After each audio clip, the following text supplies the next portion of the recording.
खुलुमबाय आंनि मुलुगनां बड' निउस चेनेल साफ्रोमबो नायगिरि बिथांमोननिसिम गोजोन फुंबिलिनि बयनिसिमबो गाहाम हामलायनाय जासिहरनाय जाबाय। आसा खालामो नोंथांमोनहा गासै मोजाङै दं। बे समाव आं नोंथांमोननि सिगाङाव फुंबिलिनि मोननैसो खौरां लाना फैलायबाय। अन्नानै भिडिअखौ स्किप खालामाजासे जोबजासिम नायलांदो। दिनैनि फुंबिलिनि मोननैसो खौरांफोरा जाबाय। गिबि रादाबाव दं भारतनि थागिबि सुबुंफोरनि थाखाय गोजोनथाव बाथ्रा, मानोना नीरज च'प्राया देग्लाय बोसोर 2023 मायथाइनि वर्ल्ड कापनि जेभलिन खुबैनाय बादायलायनायाव फाइनालाव देरहानो हाबाय। बिथां नीरज च'प्राया जेभलिनखौ 88.17 मिटार खुबैनो हानानै देरहानो हादोंमोन होनना मिथिनो मोननाय जादों। नैथि रादाबाव दं मालायनि बिसिखौनो गोफाथ लहाजों सुनानै जिउ फोजोबदों। बे जाथाया जादों गुवाहाटीनि बशिष्ठ ओनसोलाव। खौरां मोननाय बादिब्ला थांनाय रबिबार मोनानि समाव निरन्जन गहाय मुंनि सासे सुबुङा सासे फिसाय आरो गथ'फोर गोनां सासे हिन्जावनि न'खराव हाबखोमादों आरो फिसाय आरो गथ'फोरनि सायाव गाग्लोबदों आरो जेब्ला हिन्जावा फिसाय आरो गथ'फोरखौ रैखा खालामनो नाजादोंमोन अब्ला बे हिन्जावखौ निरन्जन गहाय मुंनि दुथाङा गोफाथ लहाजों सुदों आरो जिउ फोजोबदों होनना मिथिनो मोन्दों। जखम जानाय फिसायनि मुङा अबनि दास 34 बोसोर आरो गथ'फोर सानैनि मुङा मौसम दास 3 बोसोर बैसोनि आरो सौरभ दास 8 बोसोर बैसोनि होनना मिथिनो मोन्दों। बिसोर साथामबो गोब्राब जखम जानायलाय बिसोरखौ गुवाहाटी मेडिकेल कलेज एन्ड हस्पिटालाव गोख्रै थिसननाय जाबाय होनना मिथिनो मोन्दों। मिथिनो मोननाय बादिब्ला निरन्जन गहाया बे हिन्जावजों गोलाव समनिफ्राय आयेन बेरेखा हिसाबै सोमोन्दो लाखिबोदोंमोन होनना मिथिनो मोन्दों। उनाव निरन्जन गहाया गावबो गावखौनो जिउ फोजोबना लादों होनना खौरां मोननाय जादों। थामथि रादाबाव दं मैया 28 अक्ट' समबारखालि क'क्राझार जिल्लानि सिङाव थानाय कसुगाव इउएन एकाडेमिनि ओइचएस फरायसालियाव सेथि फ्रेसार्स डे हिसाबै सानसेनि हाबाफारिजों गाजा गोमजायै फालिनाय जायो। बे हाबाफारियाव गाहाय आलासि आरो गाहाय बुंथिगिरि हिसाबै गसाइगाव कलेजनि लेङाइ गोरों मानाव गेदेर धनन्जय ब्रह्मखौ हांख्रायनाय जादों।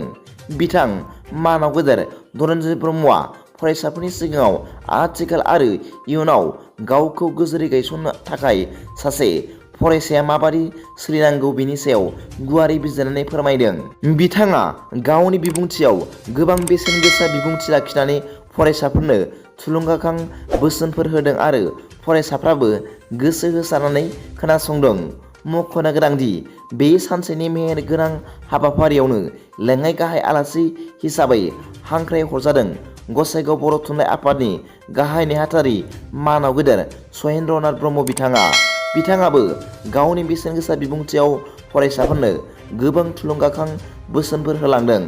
बे हाबाफारियावनो बाहागो लानो हादोंमोन कसुगाव इउएन एकाडेमिनि गोरावु मानाव गेदेर डक्टर सुशान्त नार्जारि बिथांजों लोगोसे कसुगाव दख'रा दुलाराय बर' फरायसा आफादनि आफादगिरि मानाव गेदेर रिंखां दैमारि बिथां आरो कसुगाव दख'रानि गेलेमु नेहाथारि मानाव गेदेर बायराम बसुमतारि बिथांमोनहा। मख'जाथाव बाथ्रा दि बे सेथि फ्रेसार्स डे फालिनाय हाबाफारियाव गाव गावनि रोंगौथिजों दिन्थिफुंनानै मिस्टार फ्रेसार्सनि बान्थाखौ आजावनो हादों ओइचएस सेथि थाखोनि फरायसुला खोमथा नार्जारि बिथाङा आरो मिस फ्रेसार्स हिसाबै बान्थाखौ आजावनो हादों थरायना रिमा बसुमतारि बिथाङा। बे हाबाफारियावनो गासै फोरोंगिरिफोरजों लोगोसे सोलोंगिरि आफादनि आफादगिरि मानाव गेदेर अरुण कुमार मुसाहारि बिथाङाबो बाहागो लादोंमोन। ब्रैथि रादाबाव दं मैया समबारखालि आसामनि बिश्वनाथ सारियालिनिफ्राय सानै सना सिखावग्रा सिखावफोरखौ हमनो हादों। बे हमजानाय सिखावफोरनिफ्राय गोबां सनाफोर आसाम पुलिस बिफाना बोखांनो हादों। खौरां मोननाय बादिब्ला पुलिस बिफाना बिसोर सना सिखावग्राफोरनिफ्राय दोंनै सनानि माला, गंनै सनानि आस्थाम, जरासे खोमानि सना, गंनै सनानि आस्थाम बोखांनो हादों। पुलिस बिफानजों हमजानाय सानै सना सिखावफोरनि मुंफोरा बधु गुवाला आरो राजु गगৈ होनना मिथिनो मोन्दों। मिथिनो मोननाय बादिब्ला बधु गुवालाखौ बिश्वनाथ नगरनि गंसे भारा थानाय न'निफ्राय हमनो हादों आरो गुबुन सासेखौ सुर्यापुरनिफ्राय हमनो हादों होनना मिथिनो मोननाय जादों। खौरां मोननाय बादिब्ला बिसोर सानै सिखावफोरखौ पुलिसआ सोंथि सोंगासिनो दं होनना मिथिनो मोननाय जादों। दिनैनि फुंबिलिनि मोननैसो खौरांफोरा दा बेखिनिल'मोन। भिडिअखौ मोजां मोनदोंब्ला आंनि बे मुलुगनां बड' निउस चेनेलखौ अन्नानै साबस्क्राइब खालाम आरो बेल आइकनआवबो थुनानै ला, जाहाथे आं गोदान निउस आपडेट लानानै फैब्ला नोंथांनियाव सिगांग्रो नटिफिकेसन सौहैयो। दा बेलासिनि रादाबाव नोंथांमोनखौ आंनि बे चेनेलाव गासैखौबो बरायहरनाय जाबाय। गोजोन्थों। एसेनोसै। जै बर' हारिनि जै।